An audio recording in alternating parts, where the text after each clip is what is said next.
Episode की शुरुआत एक बेहद दिलचस्प और भावात्मक पल से होती है। जब अनुपमा अकेले बैठी अनुज की यादों में खोई रहती है, उसकी आंखों में वो अधूरी मोहब्बत झलकती है जो वक्त और दूरी ने अधूरी छोड़ दी थी। अचानक ही उसके होठों से अनजाने में उफ निकल जाता है, बिल्कुल उसी अंदाज में जैसे अनुज कहा करता था। ये शब्द सुनते ही पास खड़ी लीला चौंक उठती है और तुरंत बोल पड़ती है कि ये तो वही लहजा है जो अनुज का हुआ करता था। अनुपमा झेप जाती है और हंसकर माहौल को हल्का करने की कोशिश करती है, लेकिन लीला के दिल में सवाल उठता है कि क्यों अनुपमा अब भी अनुज की यादों में डूबी रहती है। कुछ पल ही हंसी मजाक के बाद लीला गंभीर हो जाती है और कहती है कि अनुपमा को अब मुंबई लौटने की ज़रूरत नहीं है, उसे अपने परिवार और बच्चों के साथ यहीं रहकर ज़िंदगी को फिर से बसाना चाहिए। यह सुनकर अनुपमा बेचैन हो जाती है। उसका दिल दो राहों पर खड़ा है, एक तरफ अतीत की यादें, दूसरी तरफ वर्तमान की जिम्मेदारियां। अगली सुबह का दृश्य और भी भावुक होता है। सुबह की पहली किरण के साथ अनुपमा, लीला, किंजल और प्रार्थना मिलकर आंगन में खड़े होकर सूर्य देवता को अर्घ्य अर्पित करते हैं। 5 पीढ़ियों का एक साथ खड़ा होना किसी सपने जैसा दृश्य बन जाता है। अनुपमा की आंखें नम हो जाती हैं और वह मन ही मन भगवान का धन्यवाद करती है कि उसे ऐसा पल देखने का सौभाग्य मिला। परिवार की एकजुटता देखकर उसके दिल में संतोष भी है और कहीं न कहीं अनुज की याद भी। प्रार्थना उत्साह से कहती है कि वह बहुत भाग्यशाली है जो तीन सास का आशीर्वाद उसे मिल रहा है। यह सुनकर उस सबकी हंसी छूट जाती है और घर का वातावरण पवित्रता के साथ खुशियों से भर उठता है। इसी बीच किंजल मुस्कुराते हुए बताती है कि आज प्रार्थना की पहली रसोई है। सभी उत्साहित हो जाते हैं और तैयारियां शुरू कर देते हैं। अनुपमा प्यार से प्रार्थना को समझाती है कि वह ज़्यादा काम न करे और उपवास जैसी थकान वाली रस्मों से बचे। उसकी बातों में एक माँ का स्नेह झलकता है।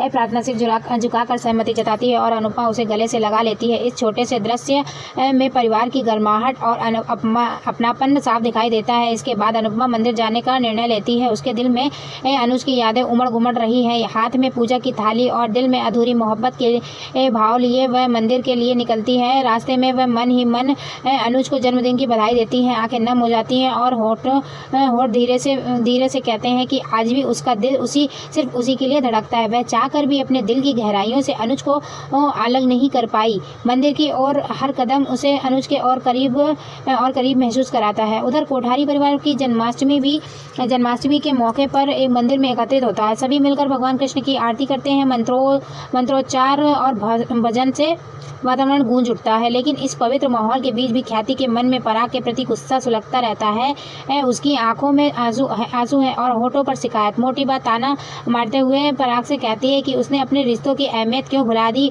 पराग सफाई देता है कि वह मजबूर था और कुछ रिश्तों की जिम्मेदारियों ने उसे ऐसा करने पर मजबूर किया। उसकी आवाज़ में दर्द है, लेकिन ख्याति का दिल मानने को तैयार नहीं। माहौल गर्मा हो जाता है,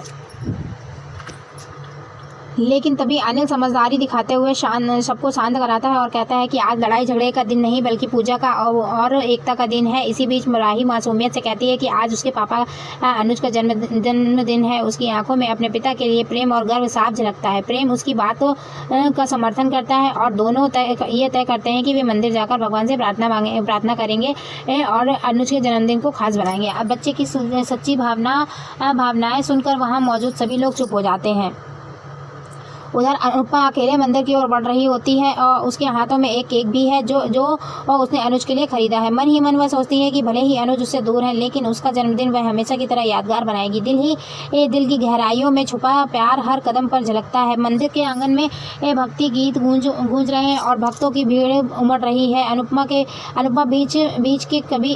अनुपमा भीड़ के बीच में गुजरते हुए भगवान के सामने खड़ी हो जाती है और अपनी आंखें बंद कर लेती है। इसी समय संयोग ऐसा बनता है कि राही और प्रेम भी मंदिर पहुंच जाते हैं। छोटे छोटे कदमों से राही जब भगवान के सामने खड़ी होती है, तभी उसकी नज़र अनुपमा पर पड़ती है। दोनों की आंखें मिलती हैं और समय जैसे थम सा जाता है। अनुपमा के हाथ में रखा केक देखकर राही हैरान हो जाती है और कहती है कि यह तो पापा का जन्मदिन का केक है। अनुपमा भावुक हो जाती है और धीमे स्वर में कहती है कि शायद भगवान ने ही हमें आज यहाँ बुलाया है ताकि हम मिलकर अनुज का जन्मदिन मना सके। इस भावुक आमने सामने के पल में अनुपमा की आंखों में आंसू बह निकलते हैं। राही के चेहरे पर मासूम मासूम मुस्कान है और प्रेम भी खुश होकर कहता है कि अब पापा का जन्मदिन और भी खास हो गया है क्योंकि आप हमारे साथ हैं। मंदिर की घंटियों और वजनों की गूंज के बीच अनुज की यादें, अनुपमा की मोहब्बत और राही की मासूमियत एक साथ मिलकर ऐसा दृश्य रच देती हैं जो हर किसी के दिल को छू लेता है। परिवार, रिश्तों और मोहब्बत का यह संगम जन्माष्टमी के पर्व को और भी पवित्र बना देता है। राही के भीतर गुस्सा फूट पड़ता है और वह अनुपमा पर तीखी टिप्पणियां करने लगती है। वह कहती है कि अगर अनुपमा पापा के पास नहीं जाती तो आज वह उसके साथ होती। उसकी आवाज़ में दर्द और नाराज़गी झलकती है। राही आरोप लगाती है कि अनुपमा ने हमेशा अपनी जीत और महत्वाकांक्षाओं को अपने परिवार से ऊपर रखा है। अनुपमा शांत रहती है लेकिन उसकी आंखों में भावनाओं का तूफान है। वह धीरे से जवाब देती है कि वही बात राही पर भी लागू होती है क्योंकि उसके लिए भी जीत उसकी माँ से ज़्यादा महत्वपूर्ण रही है। दोनों की बातों में तकरार की लहरें उठती हैं। राही अपनी जिद पर अड़ी रहती है और कहती है कि आप कभी माँ नहीं बन पाई। अनुपमा पलट कर कहती है कि अगर वह माँ नहीं बन पाई तो क्या तुमने अपनी बेटी बनने की पूरी कोशिश की है। इस कहावत भरी बात ने माहौल को और भी गर्म कर दिया। इस बीच प्रेम बीच में आकर शांतिपूर्ण समाधान की कोशिश करता है। वह कहता है कि आज के दिन किसी तरह की बहस ना हो क्योंकि यह दिन केवल भक्ति, परिवार और खुशी का है। लेकिन राही अपने गुस्से और जिद में नहीं झुकती। वह कहती है कि सबसे पहले वह पापा का जन्मदिन मनाएगी चाहे कुछ भी हो जाए। अनुपमा चुपचाप पीछे हट जाती है और इंतजार करने का निर्णय लेती है। वह जानती है कि हर पल यह पल राही के लिए भी महत्वपूर्ण है और समय के साथ सब ठीक हो जाएगा। मंदिर में दोनों अपनी भावनाओं के साथ भगवान के सामने खड़ी होती हैं। अनुपमा और राही धीरे धीरे अनुज को याद करते हैं, केक अर्पित करते हैं। राही भगवान और अनुज दोनों को जन्मदिन की शुभकामनाएं देती है और उसकी आंखों में आंसू भर आते हैं। अनुपमा भी मन ही मन अनुज उससे बातें करती है और भगवान से प्रार्थना करती है कि राही को समझ, धैर्य और बुद्धि मिले।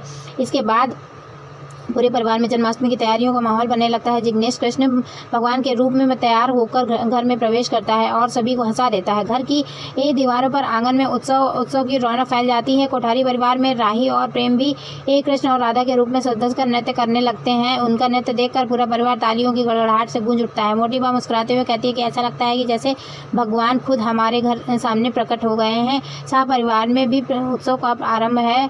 अनुपमा बाल गोपाल को स्नान कराकर सुंदर कपड़े पहनाती और उन्हें सजाती है। वहीं प्रेम और राही भी पूजा की तैयारी में जुट जाते हैं। दोनों परिवार भगवान को सजाते हैं, झूले सजाते हैं और भजन कीर्तन करते हैं।